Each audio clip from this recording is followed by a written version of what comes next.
Sekarang kita tengok pembunuhan terlalu banyak. Bunuh tanpa sebab.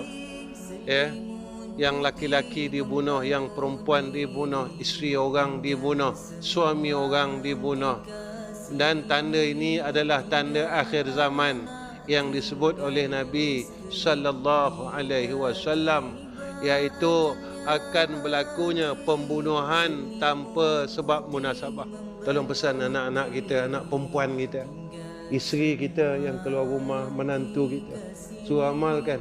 Ya Qawiyyu ya Matin, ikfi syarra zalimin.